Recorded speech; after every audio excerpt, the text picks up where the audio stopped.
चंद्रशेखर। धन्यवाद सभापति जी।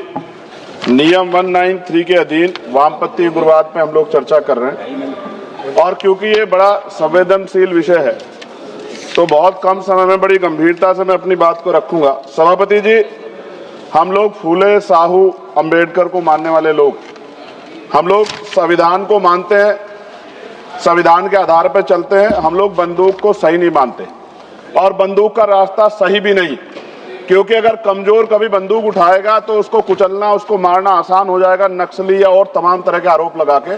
इसलिए बाबा साहब ने कलम की बात की और कलम को हथियार बताया।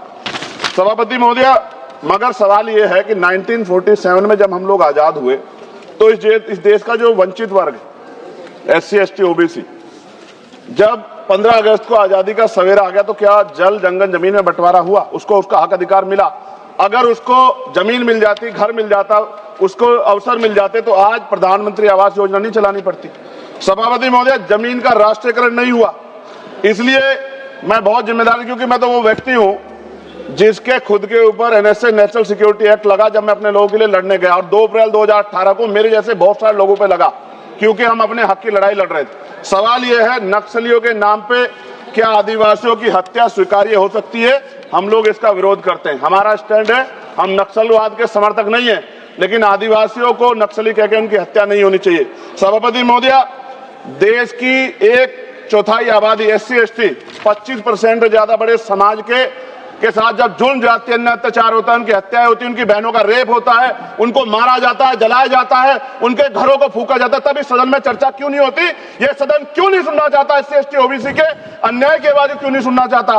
कितनी चर्चाएं होती है, आज हालात कितने सारे अलग अलग हैं, लेकिन चर्चा इतने बड़े 25% समाज पे क्यों नहीं होती? 52% OBC पे क्यों नहीं होती? सभापति महोदय, मैं तो मानता हूं, कुछ लोग फॉर्मेलिटी के लिए कहते हैं, अगर मैं आना होता मैं तो चर्चा के लिए चिल्लाता हूं कितनी बार, वरना तो SC, ST के लिए कोई चिल्लाता भी नहीं है। ये तो रिप्रेजेंटेशन है संविधान में। ये ना होता हमारे घरों में, हमारी गलियों में कोई वोट मांगने नहीं जाता। हम जानते हैं कि जाति व्यवस्था कितनी बदली है। और एक हमारे सज्जन कह रहे थे कि जाति व्यवस्था की वजह से एक दलित ने छोड़ दिया नक्सलवाद को, लेकिन सवाल यह है, बाबा साहब अम्बेडकर ने भी ये धर्म छोड़ा था क्योंकि यहाँ जाति व्यवस्था खाई है, ऊंच नीच का भाव। सभापति महोदय, हमारे सम्मानित एक भाजपा के सांसद जवाब दे रहे थे बड़ी चिंता के साथ। सभापति, बहुत इंपॉर्टेंट है, आप सुनिए, बहुत इंपॉर्टेंट है ये।